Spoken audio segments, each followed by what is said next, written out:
the thermal community ecology.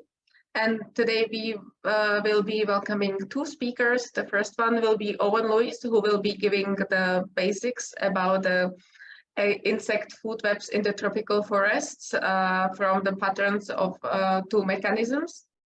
And after him, it will be Mélanie Thierry speaking about the effect of the experimental warming on the parasitoid diet bread and how it changes with the thermal warming.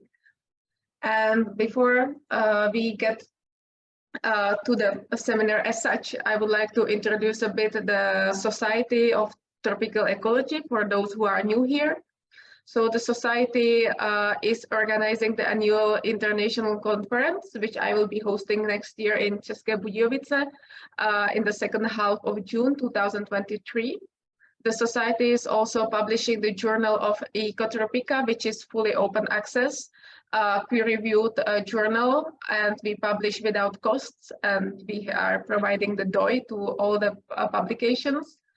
And as a society, we are also giving the grants and awards, travel grants to students, research grants, and also Marian Award to the young researchers and the PhD students. Anna-Marie is leading the group of tropical ecology students in tropical ecology.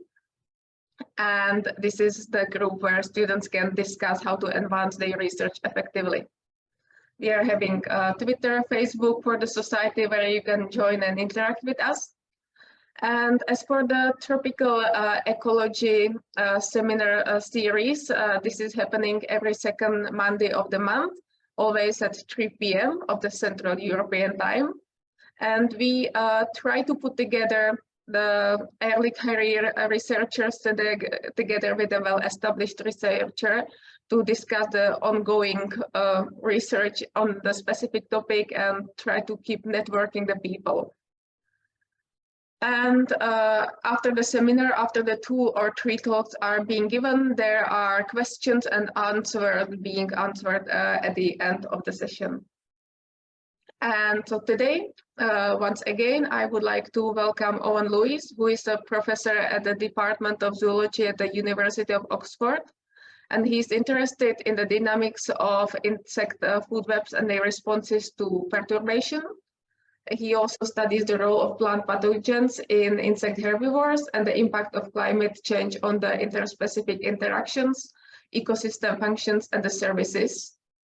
While this student, not student anymore, postdoc, Mélanie Thierry, who finished the PhD at our department at the University of Bohemia, but now she works as the postdoc as the CNRS CETA in France, and she investigates the phenotypic and dispersal plasticity in response to environmental fluctuations.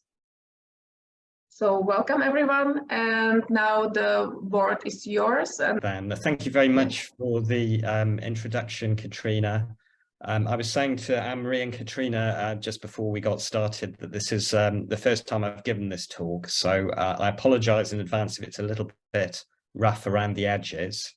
It's work that has taken place over an extended period on this general theme of insect food webs in tropical forests, and thinking about how we might move from tropical ecology that kind of documents patterns in space and over time to trying to unpick some of the mechanisms that are underlying those patterns.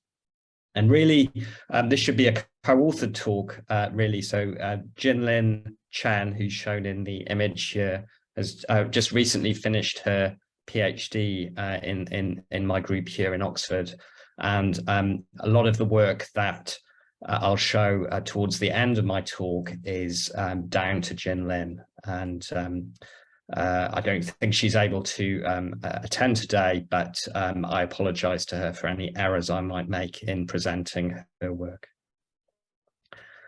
Okay, so let's try and advance. Okay. There we go. You're all tropical ecologists. You'll be familiar with the sheer diversity of tropical rainforests. So high plant species richness is kind of the starting point for extraordinary insect species richness. And a lot of the work in my group is trying to understand some of the ecology behind this diversity, understanding what generates and maintains and structures that insect diversity, and how it might be impacted by changes to the environment, be that humans modifying forests through logging or through clearance for agriculture or through climate change. So the approach that we've taken over many years is to go beyond simply documenting the species that are present within these forests, to think about the networks of interactions among those species. So we construct food webs that link up interacting species. So this is an example from Sophia Grippenberg's work in Panama on Barra Colorado Island. Those of you who know Panama will have recognized Barra Colorado Island in the preceding slide. And what this food web diagram is showing, the green rectangles along the bottom, each of those is representing a different species of tree growing on Barra Colorado Island. And the widths of those bars are representing how abundant each of those trees are as seeds sampled in seed traps that collect dispersed seeds and fruits. Then at the top, the black bars are representing different species of seed predator insect, things like the weevil that's shown bottom right on my slide, but also a variety of Lepidoptera, moths and butterflies, and flies, and some Hymenoptera. And these are insects that live as larvae inside the seeds of fruits. They destroy them in the course of development. So the image here is showing, I don't know if you can see my pointer, but the image is showing the variety of these seeds and fruits from which these insects have been reared. So this, I guess, makes quite clear the diversity, not just manifested in the sheer numbers of species of plants and insects consuming them, but also the complexity that then comes from these food webs of interaction. So the lines here connect up different species of plant with the insect species that are consuming them. And these food webs give you a kind of instant visual fingerprint of an ecological community, if you like. In this case, we can see that the insect seed predators are extremely specialized. So most of those black bars at the top are connected only to one or perhaps a few closely related plant species at the bottom. So trophically very specialized.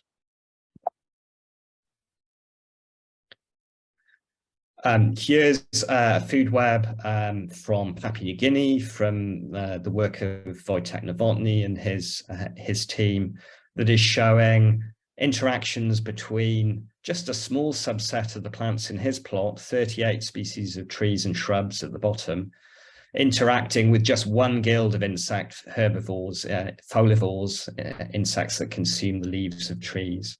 And again, you can see that in this case, far more linkages among them, so much less trophically specialized this guild compared with the insect seed predators. But what I want to focus on mostly in the remainder of this talk are interactions between insects and their parasitoids. So for those of you who are not insect ecologists, parasitoids are an ubiquitous part of most terrestrial insect communities. They are mostly wasps and flies that lay their eggs within the bodies of other insects and other arthropods. And those offspring develop within the body of the host, killing it during the course of development. So they're a bit like the seed predators in a way, in that a small number of offspring develop within the body of one one host, killing it in the process. And these host parasitoid interactions can be studied as food webs. So I started my career as an ecologist studying leaf miner parasitoid food webs in the tropical forests of Belize, where we have host species at the bottom. These are leaf mining insects that burrow within the foliage of plants, creating distinctive lines or blotches connected to I think it's 96 different species of parasitoid wasp at the top. So these food webs help us to understand some of the patterns of trophic specialization of different organisms, but they can also help us to understand, if we use some experimental techniques, some of the dynamic processes that might be organizing these communities. So some years after I generated this food web in Belize, Becky Morris started working on the same system. And she carried out experiments that investigated the consequences of removing component species out of this network. So in replicated plots out in the forest, she was able to experimentally remove one of the host species by removing the plants on which it fed. And then she was able to follow what happened to the abundances of other species within this trophic network over the subsequent months and years.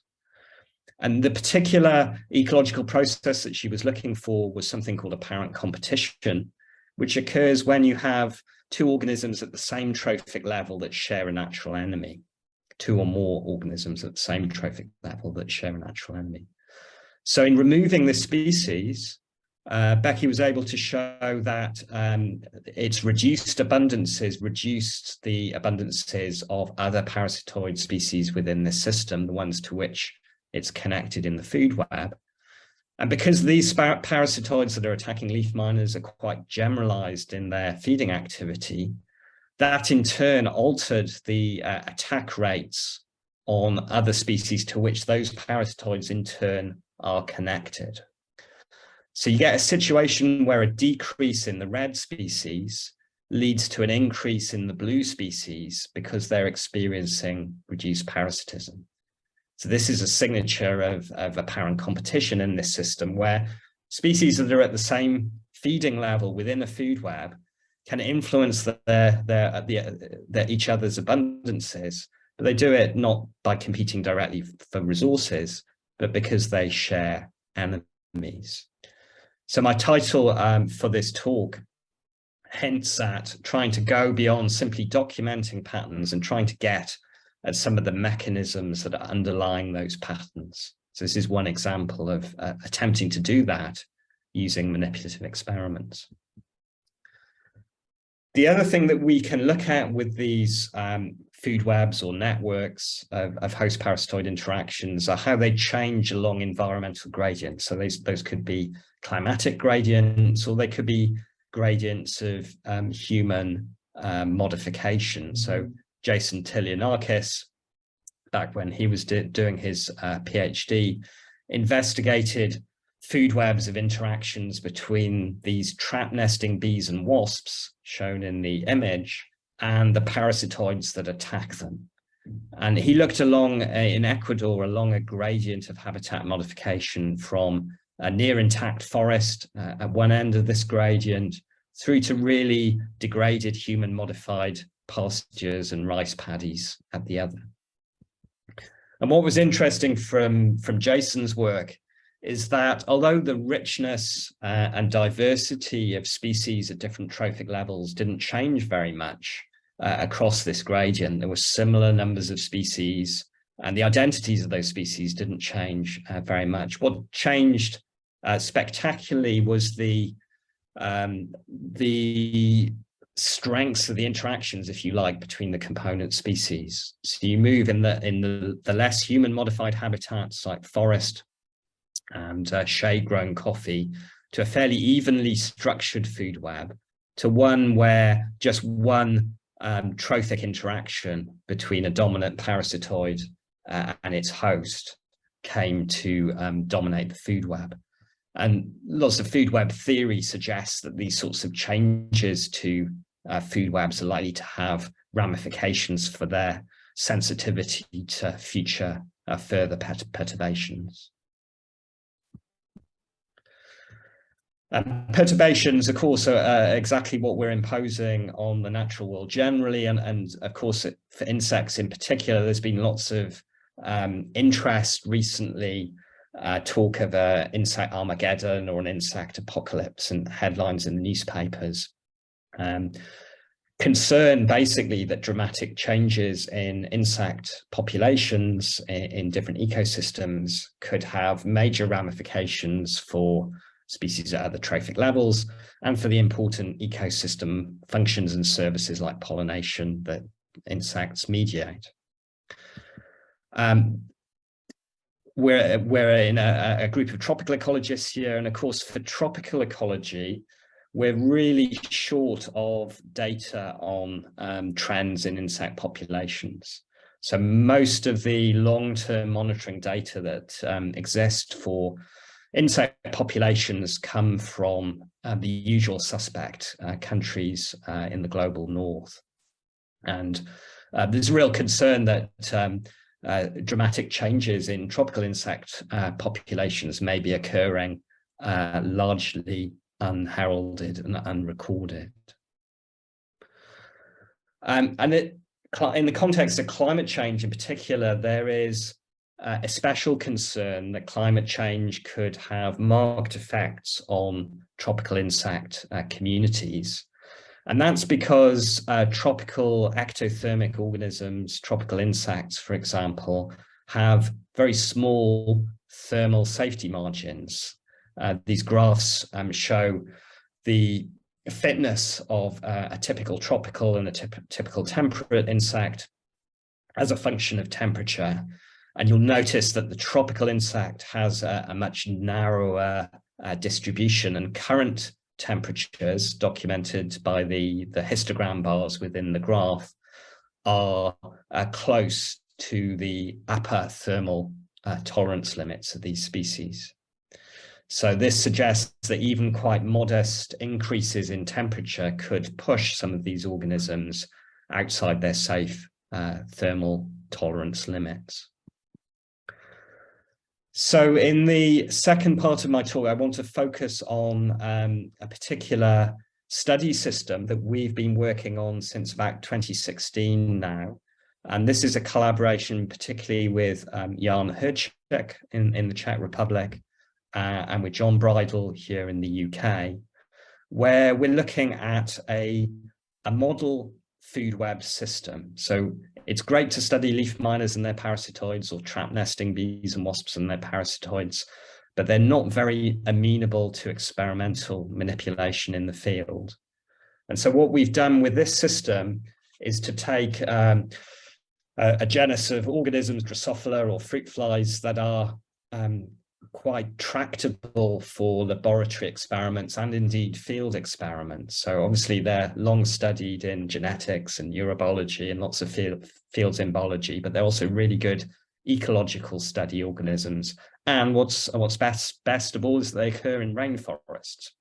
So we've been working in far north Queensland, north of Townsville, at a variety of sites, but in particular these two locations, Kirrama and Paluma, where there are elevational transects that are fairly accessible. So there are roads that go up into the rainforest covered coastal range of Queensland that allow easy access to sites spanning a elevational gradient from near sea level to over 900 meters above sea level. And we've been sampling the different species of Drosophila and their parasitoids from these communities.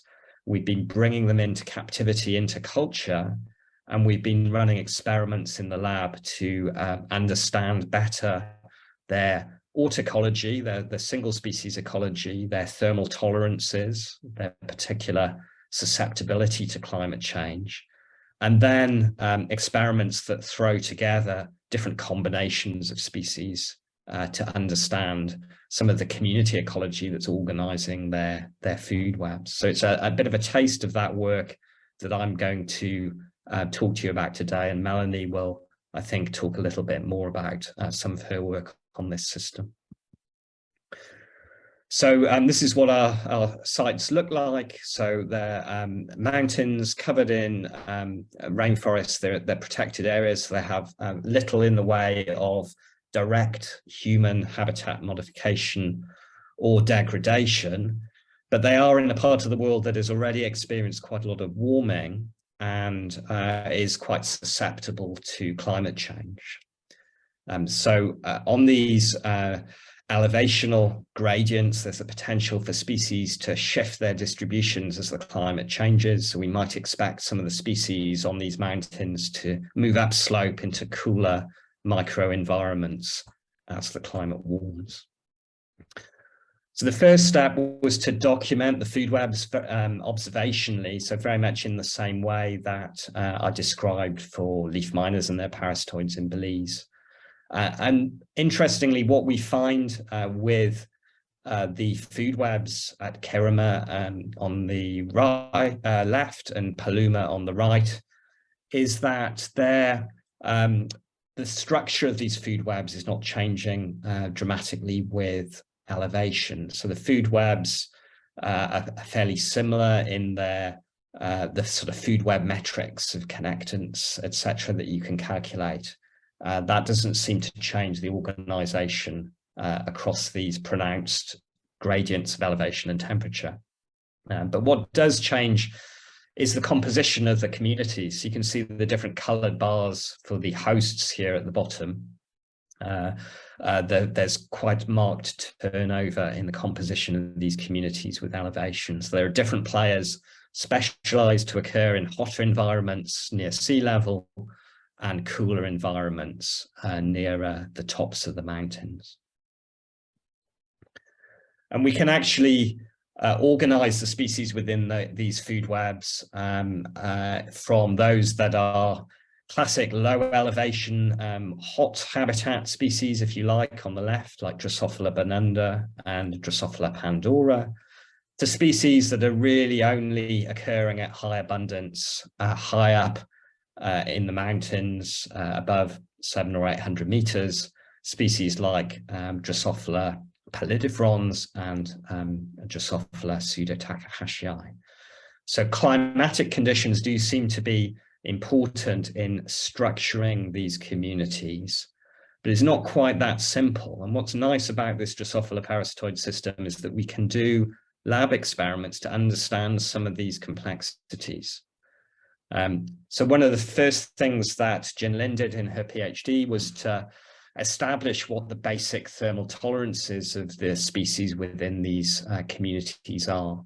And these are thermal performance curves, basically showing how the fitness of these different species across a range of different temperatures. And you can see that there are subtle, but we think quite important differences.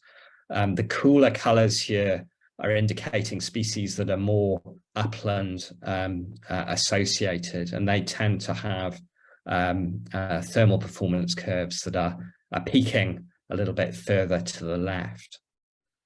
And what we actually see is that the species that are associated with low elevations, the ones, if you like, that occur in the hottest environments, are those that are the most heat tolerant. So the graph on the left shows RT max, the maximum temperature for reproduction for 8 or 9 different species in our community. And you'll see there's a negative relationship between that RT max value, the tolerance to high temperatures, and the median elevation at which individuals of that species occur. So low elevation species are more tolerant of the heat. On the other hand, on the left, high elevation species don't seem to be more cold tolerant.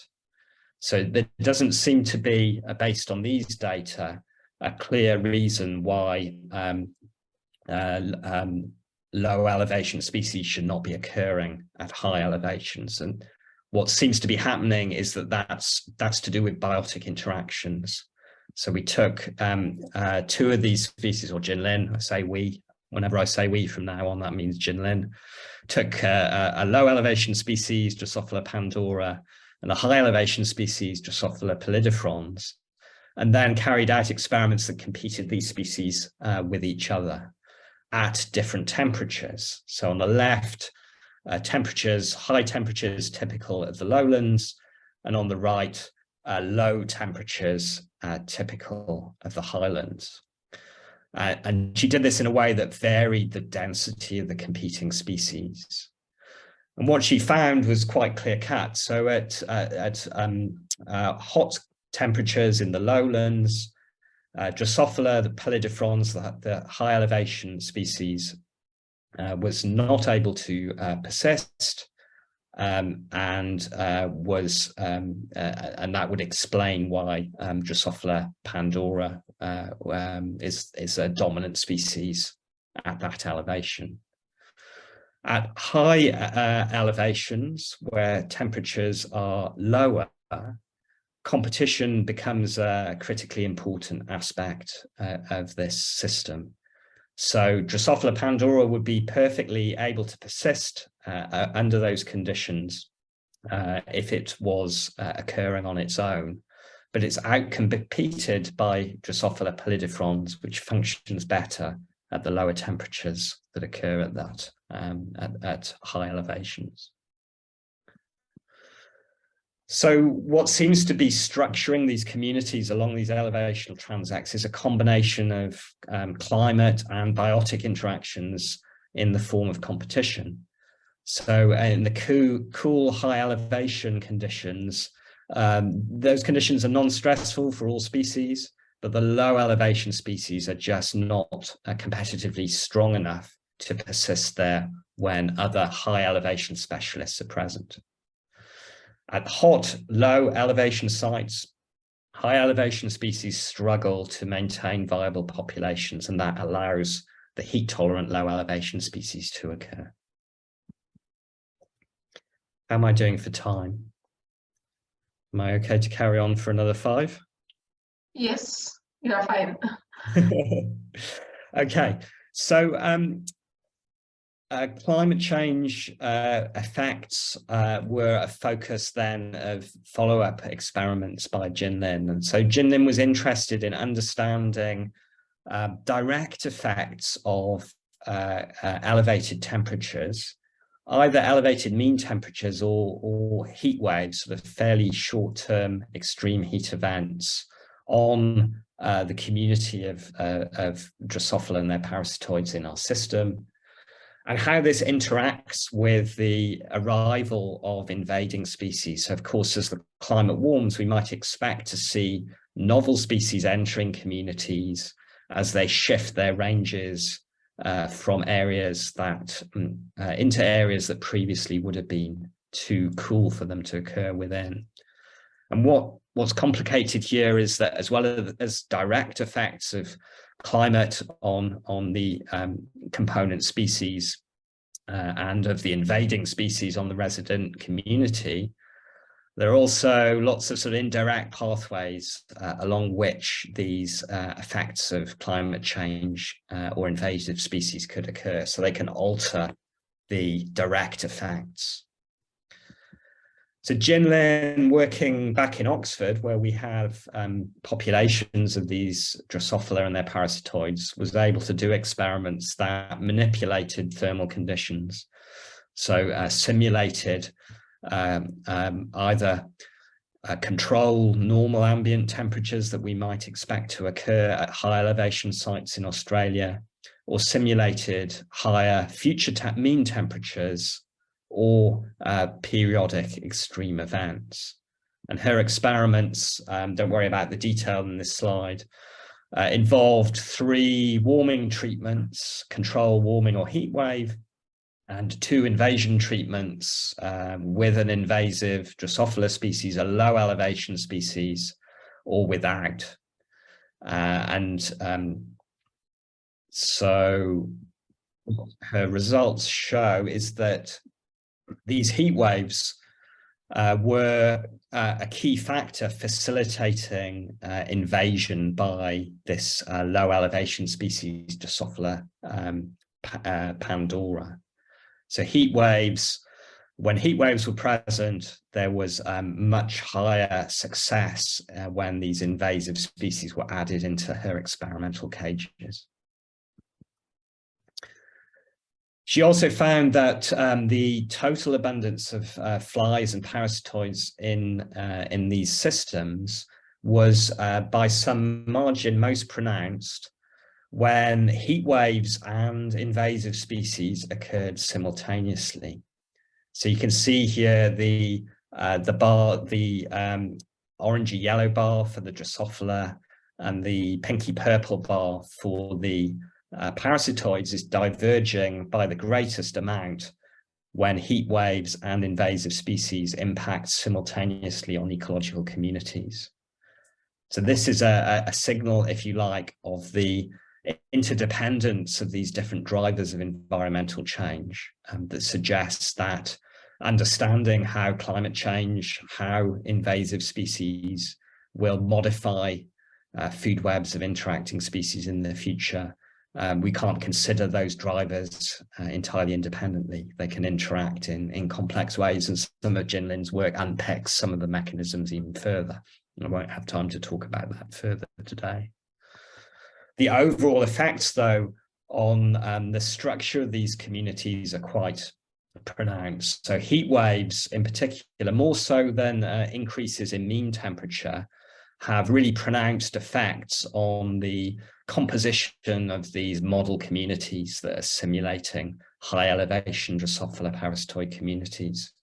So the two reddish colored shapes here show heat wave affected and heat wave and invasion affected communities that have community compositions that are very different from other treatments. Similarly, the parasitoids seem to be particularly vulnerable to high temperatures in our system, and adding parasitoids to these communities leads to marked shifts in Drosophila communities. So the overall pattern is one of complex food web mediated community response to climate change in our system. Heat waves and warming had very different effects within our system, and range shifts and invasion by novel species interact with these climatic factors. And Jinlin's work is showing that indirect effects, processes like apparent competition, which I introduced in the first part of my talk, are having pronounced effects in mediating the consequences of external drivers like climate change and invasive species.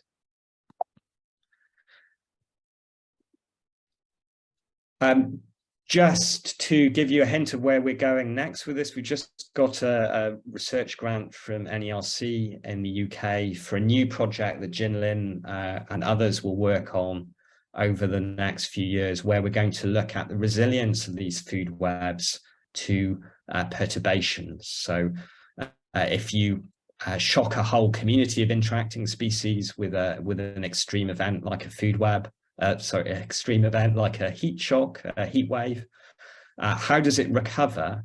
And are communities that have been perturbed in this way more or less resilient to future shocks? So it's a fundamental question in kind of food web ecology, understanding the effects of kind of multiple rounds of perturbation on these communities. So we're going to be looking both at the ecological consequences and the evolutionary consequences, whether heat selected genotypes, for example, persist following these perturbations. So there is going to be a job advertised before too long. If anybody is or knows of potential research assistants who might be interested in working partly in Oxford and partly in the field in Australia on this system, then please get in touch, and a PhD student hopefully will be recruited as well. I'll just skip past that one. That's just showing what we're planning to do in terms of experimental heat waves. Okay, I am well over my time, so I'm going to just whiz through the summary here. So host parasitoid food webs, I'm sure you knew already, but hopefully I've convinced you, if you didn't know already, are highly complex. There's lots of work that documents the patterns in these food webs and looks at how they change along gradients of climate or gradients of human modification. The next step that we're increasingly taking is to move beyond those kind of descriptive studies to try and unpack some of the underlying mechanisms, and that's where these sorts of experiments on captive communities of rainforest insects and their parasitoids come in. So I want to conclude by thanking very much my collaborators, particularly Megan Higgy from James Cook University in Townsville, whose laboratory hosts a lot of our fieldwork, Jinlin Chen, who was responsible for most of the work I talked about here, the two Chris's, Terry and Jeffs, who did some of the first work on the Drosophila parasitoid system, in particular John Bridle and Jan Herchak, who are my brilliant collaborators on a lot of this work. And thank you very much for listening. Thank you very much, Owen. And as I said before, we will have the questions only after the Melanie's talk, so please remember your question to Owen. And now the floor is Melanie's. Hi, Owen. So let me try. Yes, you can share.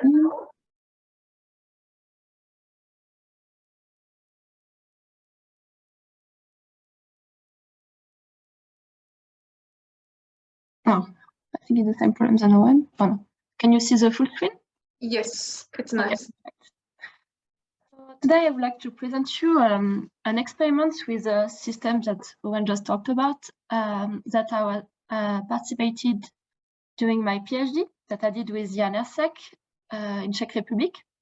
And this study was done with Xiaohua Liu and Nick Paddick that did their postdoc in the lab as well.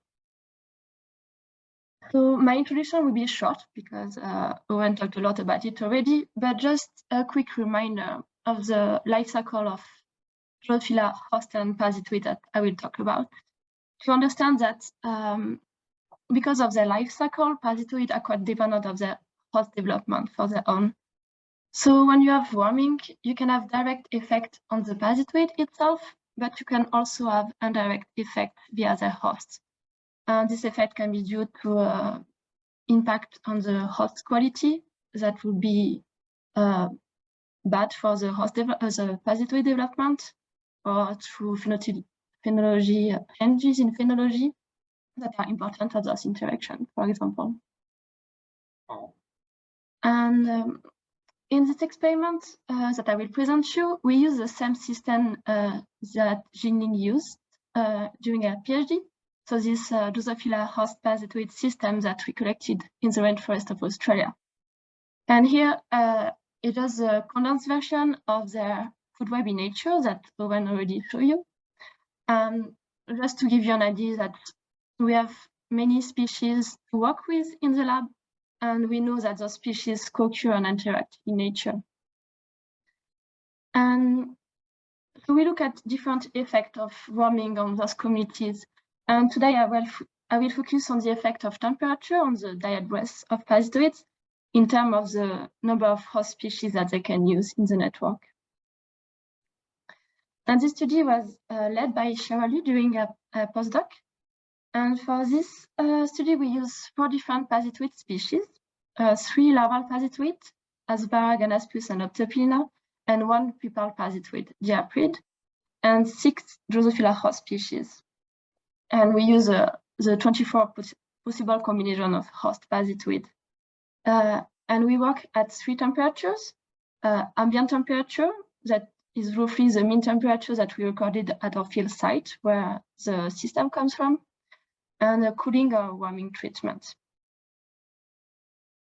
And to initiate the experiments, we placed 50 eggs of a single Drosophila species in a vial that we let it grow for 2 to 5 days, depending on the type of parasitoid we were using. And then we place for 24 hours 3 mated female in the vial. So we always add 1 host species and with 1 parasitoid species. And we did that for all combinations. And we check all the vials daily until emerges of the either parasitoid or the host, which was about for a period of 60 days. And we also had treatment with control, so the host only without the parasitoid, to have the baseline of host survival at each temperature without parasitism. And this is the result I'm going to start with. So here you have the proportion of host survival in the control on the y-axis for each of the 6 host species. And you can see, so the temperature sensitivity of the species are different. And this relates to where they come from, if it's more highland or lowland specialists. So Jean show it with the thermal performance curve, and this impacts their survival. So here, for example, the species that are more toward the highlands, they are doing quite bad under the warming treatment. And this also impacted their size, so potentially the quality of the host for the parasitoid that can impact the parasitoid performance. And to look at the host parasitoid interaction and the effect of temperature on those interactions, we use 2 different indices. The first one, successful parasitism rate, is the probability of an resistant parasitized host to give rise to an adult parasitoid. So it translates to the performance of the parasitoid on a given host. And the second one, geographic infestation, is the probability of a host to be parasitized and die. And it represents the top-down control on the host. And for host parasitoid interactions, it's quite important to look at those 2 sides, because when parasitism occurs, you can have 3 different outcomes. Either the host can defend itself with its immune response and kill the parasitoid inside it and successfully develop, or the parasitoid can develop and kill its host in the process, or you can have the third option where the host is killed by the parasitoid, but the parasitoid doesn't manage to develop fully. So both die. Now looking at the parasitoid side with successful parasitism rate. So here, each plot is a combination of 1 host and 1 parasitoid. The parasitoid are as column and the host as row. And you have on the x-axis a different temperature with the same colors as I showed you before.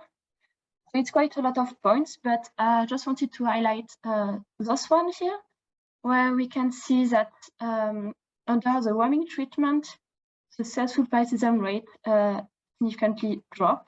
And there is even some extreme cases like this one, where you have no parasitoid emerging at all under the warming treatment, whereas for the 2 other temperature, ambient and cooling, the successful parasitism rate was quite high.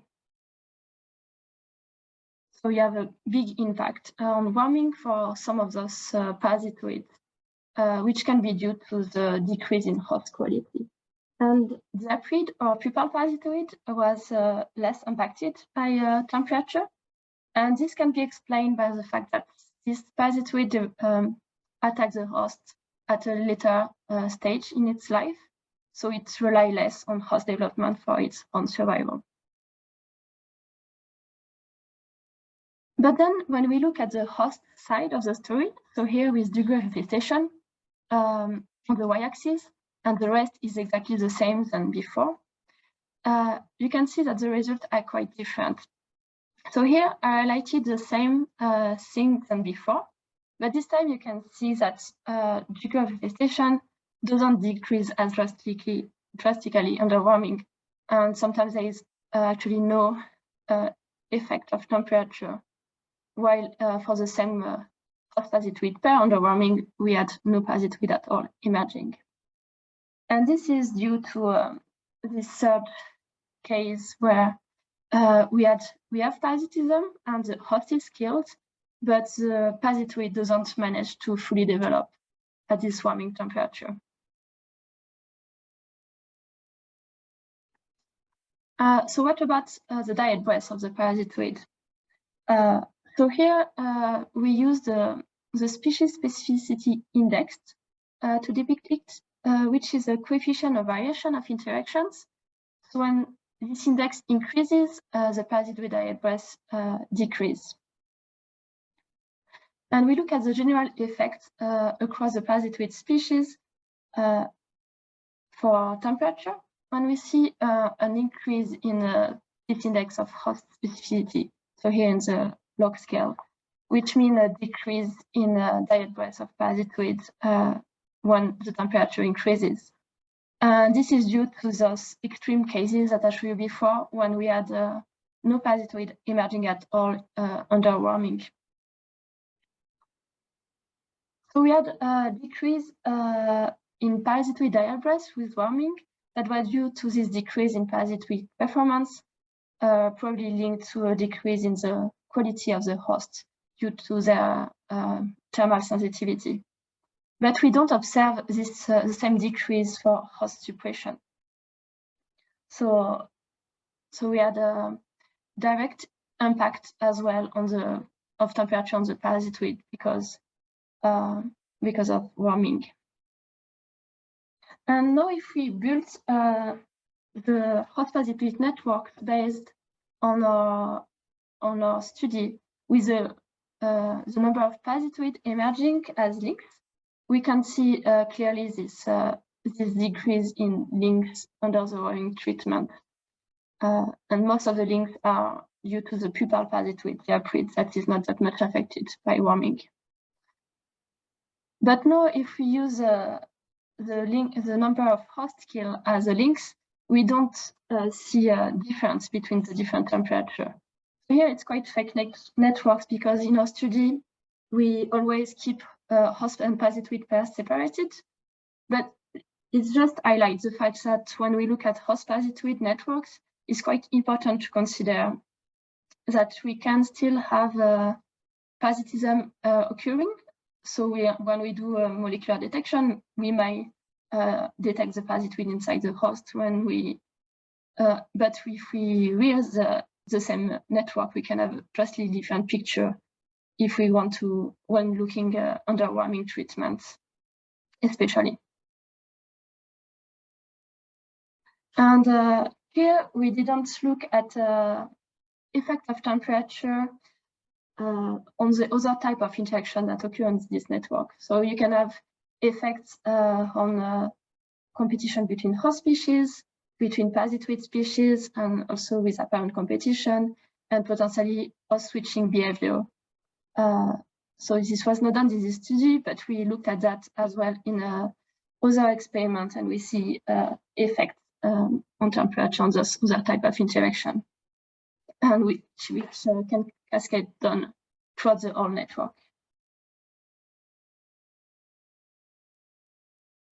And I think I was quite fast.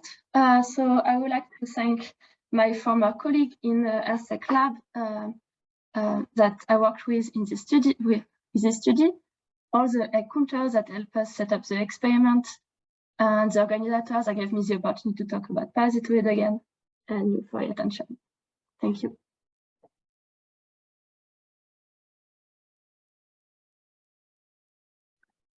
Okay, thank you, Mélanie. Thank you, Owen, once again for really nice thoughts. And I'm wondering whether there are some questions in the audience.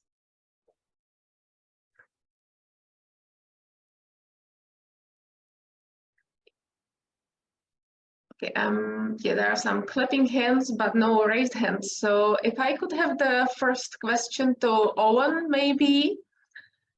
You was saying there that the species which are coming from the low elevation are less tolerant to heat, if I remember that correctly, and those from the higher elevations are more tolerant. This was the study by Deutsch in PNAS in 2008. Was that somehow phylogenetically corrected or size corrected, or what taxa did they consider? Oh, good question. I I don't know. It's a while since I've read that paper. Mhm. I think there are data for insects, but also for lizards and other ectothermic organisms. Okay, so it's quite a wide study. Yeah. Yeah, because we were, I mean, our student Benita is now working on very similar topic, but only on butterflies in UK, Czech Republic, Panama, and also in Austria, elevational gradients. And they are finding that when they correct it phylogenetically and for the body size and darkness of the body, that they are not getting the pattern anymore. So I was just wondering what was this study about? Yeah, so I think it's certainly the case that across the literature there's a fairly mixed pattern. So I think it does depend on which measures of thermal tolerance you look at. Very often, whether you are seeing a strong differentiation between high latitude and low latitude species. Yeah. So because of course thermal tolerances can be measured in lots of different ways, and these complete sort of thermal performance curves are not straightforward to calculate for many species. So there's a difference between kind of putting a butterfly in a chamber and seeing at what temperature it stops moving. That gives you one sort of measure, whereas Jinlin's thermal performance curves involve kind of demographic measures, basically looking at fitness, reproductive fitness across a range of temperatures. Yeah, that's a very good point. Yeah, I don't think that answers your question, but yeah, I may have oversimplified, I think, the story in my talk. That's fair. No, that's absolutely perfectly fine. Yeah, I just wanted to know the details. That's perfect. Thank you very much. I can see the next question by Ute. Yes, both fantastic talks. Thanks a lot to both of you.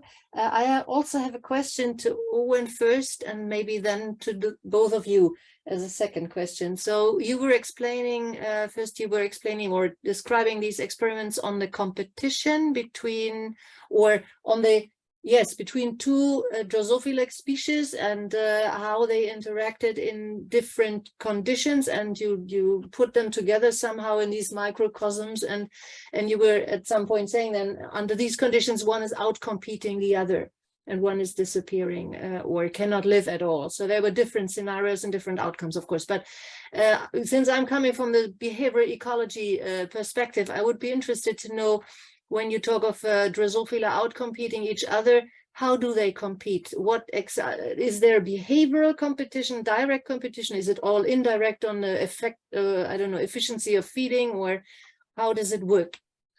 Yeah, that's a great question. So this is kind of per generational competitive effect, but it looks like most of that is competition for food at the larval stage. So it's not that adults are competing for mating opportunities or something like that, or interfering with each other. So it seems to be, although there's a decent amount of food, we're feeding them in the lab on Drosophila medium rather than on the rotting fruits that they would be found in the wild. Although there's a fair amount of food in the vials compared to the biomass of larvae, the larvae are actually competing in a fairly limited kind of three-dimensional zone within these vials. I mean, Melanie has done much more hands-on work with these Drosophila than I have, and might disagree or have other insights, but it seems to be larval competition over food. Okay, thanks. So that's I have now a better picture in mind. And the second was in the first talk, so the talk of Owen, I had the feeling that in the end of the day, what you showed to us is that the parasitoid are a bit more vulnerable against these climatic changes than the hosts themselves. There was one figure where the parasitoids dropped more dramatically and the hosts were still there on a kind of a higher level of abundance. And then In the second talk, I was not so sure anymore, because you were also talking about then maybe the parasitoids are not doing so well because the hosts are not doing so well. But now I'm a bit confused. So how does it work? Who is suffering from the climate? Is it both in equal ways, or is it, and if it would be the parasitoids who suffer more from these climate changes, why is it so that they are more vulnerable? That was my initial question. So maybe I can initially say, I think I might have miscommunicated the parasitoid result in my talk. So that second slide that I showed just showed the data for parasitoids rather than for the community. And the pattern that was documented there was that the parasitoids are vulnerable to high temperatures, and they were reduced. Both species were reduced in abundance by introducing this novel species. Yeah, I think I said something about the parasitoids being more vulnerable than the hosts. I think that might be the case. I'll let Mélanie answer that, but that's not what that graph actually showed.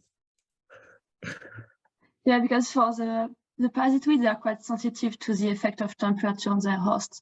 So even if the hosts survive temperature, like we show, I show in this experiment, the parasitoids cannot develop as well because of potentially like a lack of food for the parasitoid. Because in this experiment under warming, we could actually see in the pupas that didn't emerge, the Drosophila pupas that didn't emerge, the parasitoids that started to develop but didn't manage to finish its development. So, but in our experiments, it could be different than in the field. Like maybe it can be also with warming, it's getting too dry at some point. Like it's hard to control. Because usually you would think, like, if you're inside your host, you have a better protection, and you should be kind of well off once you are kind of in the developing stage. But so the host then survives, but the parasitoid is not enough to eat on or whatever it is. And with increasing temperatures, the host develop faster. So maybe too fast for the parasitoid to have time to follow that. Okay, thank you. So is it then that the kind of like there's no seasonal overlap between these two, like the host and the parasitoid, or is it what is the mechanism behind that there is less parasitism? I'm not sure I understood your question, sorry. No, I was just wondering because you said that the parasites don't have enough time to develop because the hosts develop quicker, right? Yes, but so in our experiment, we kind of force the interaction because we always put in this case, we put the parasitoid at the right time of the host. So it's when the host is a second instar larvae, when it's a larval parasitoid that we use, for example. But still the growth of the host will be faster in the warming treatment than in the ambient temperature. So even when the parasitoid managed to parasitize it, so lay its eggs, maybe the hosts develop too fast for the parasitoid to have time to develop inside the host. Okay, Maybe something like that. Okay, interesting. Yeah, I also had an additional question to Owen about this invasion of novel species due to heat waves. Yeah, could you explain again the mechanisms why and which novel species can invade easier because of heat waves? Is it because of which traits they have which makes them more successful during these heat waves compared to the other species? Yeah, so we only, the invasion treatment was all done with one species. So we basically had, or Jinlin had, this community that was a set of species that was typical of high elevation, relatively cool sites. And then they were subjected to heat waves or to warming or to control temperature with or without an invader, but there was only one invader that was used for those experiments. So we can't say much about the traits, how invader traits might affect that invasion probability, because only one species that we tried with, and that was a sort of a heat adapted lowland species that we thought was a candidate to be shifting its distributions up in elevation as the climate warms. Yeah, it would be interesting to try it with more species, different species. Yeah. Yes, I mean the thing about these it's very cool and very straightforward in some ways to manipulate these communities, because you can do it in small cages in the laboratory, but some of the more exciting experimental designs quite rapidly become incredibly complicated to run and space intensive if you've got multiple species of invaders and multiple heat movements, and it can get spiral out of control quite quickly. But I agree, it would be fascinating.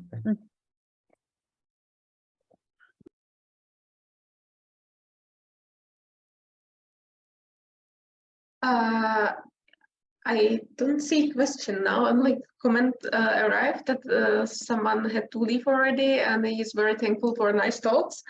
But if I could have a question to maybe Owen, I was actually wondering when you said that you will do the whole community perturbation, and there was a picture of the field. You will be doing that like in the field somehow, and how, like I have seen heating forest experiments, but so you want to do something to the forest? Well, no. So when I say whole community, I mean the whole Drosophila parasitoid community within one rotting fruit. So we have this sort of that's the sort of spatial scale at which these species are interacting over the course of a generation or multiple generations. And so the idea is to allow natural colonization of a bait, like a rotting banana, for example. Then we can seal it up in a cage and subject those cages to heating perturbations, to a heat wave that kind of reflects the sort of extremes that are already being experienced actually in parts of Queensland over the last few years. They've had these extreme heat wave events that have been having immediate effects on some of the vertebrates and almost certainly some of the less studied invertebrates. So no, we're not going to be warming up the whole forest, and that would be interesting but challenging, as you say. Yeah, this is what I have seen in Japan. Like when we were on the crane there, they have the whole trees covered in the netting wires and heating up the whole tree. Several trees like that in the forest. But yeah, I can imagine it's much easier on the scale of the fruits. That's awesome anyway. It's part of the logic for working on these kind of lab-friendly animals, is that you can have this sort of multi-species, multi-generation community experiments. And Jan's lab have been doing some of those in the laboratory, really successfully maintaining multi-species communities over many generations. And we're hoping to do a bit more of that in the field as well, to have a sort of halfway house between the lab and the real world. Yeah, I can imagine that in the box. I mean, I see how he's doing that in the boxes, but I was thinking like this is cool that the insect will be coming from the nature to the fruit actually. Yeah. Yeah, so at least the communities will be established naturally, and then we start messing around with them. That's very nice. Okay, is there Pierre Michel? Yeah, Owen and Mélanie, both of you could answer. Just a general question: is there someone who is studying the productivity of the forest and the parasitoid and the consequence on the parasitoid? I mean, since we know that climate change is already affecting the production of the forest, so the diversity of the fruits, some species being more frequent, more annual, some other being less mass fruiting, and often this mass fruiting may affect the different predators. So how does it may alter the networks you described before? Yeah, Mélanie, shall I go with that? It's a really good question. So yeah, does the changes in plant productivity then feed up into these food webs by altering the abundances or the relative abundances of the organisms that are interacting with them, and then up to the next trophic level, the parasitoids? Almost certainly that's happening at some level, but I'm not aware of any studies that are looking at that. It would be good to have, and this has been a bit of a gap in this field, a sort of long time series of food web type data from the same site. And I guess that's what you would need to look at interannual variations in productivity and then what their upstream consequences would be. But yeah, just documenting one of these food webs in the field can be pretty time consuming, if not with field work, then with identification and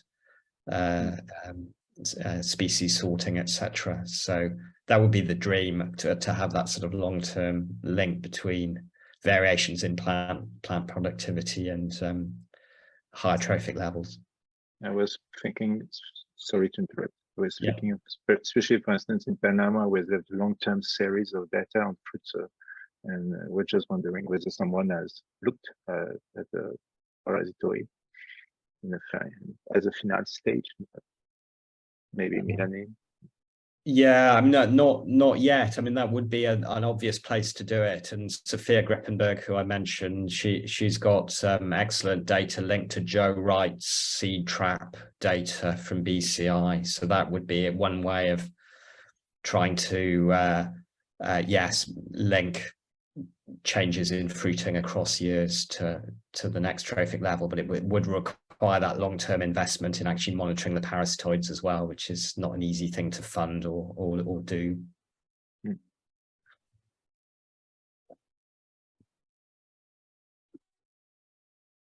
Thank you.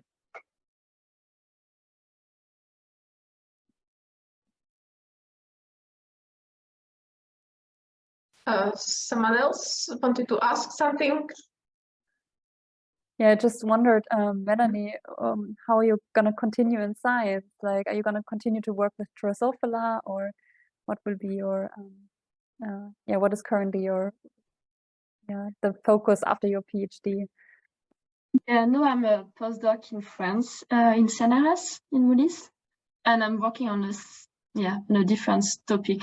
Just still looking at the effect of temperature warming, but on more fundamental questions. Well, it was already fundamental in my PhD, but even more now. And I'm not working anymore with Drosophila or parasitoid, but with ciliate from mountain lakes. So quite different system, but still doing experiments in the lab to look at the effect of temperature changes.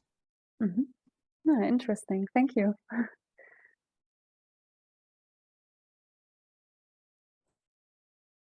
So I think it was pretty exhaustive. I don't see any more people asking questions. So thank you very much once again.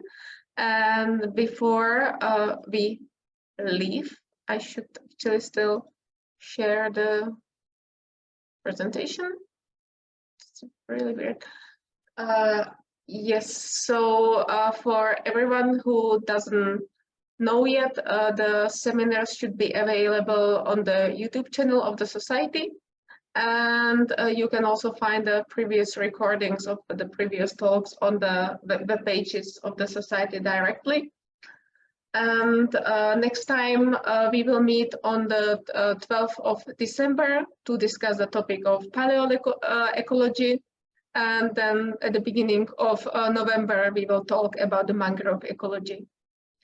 So that's all from me. And thank you very much, everyone joining, giving wonderful talks and having nice questions. Thank you. Thanks very much, everyone. Thank you.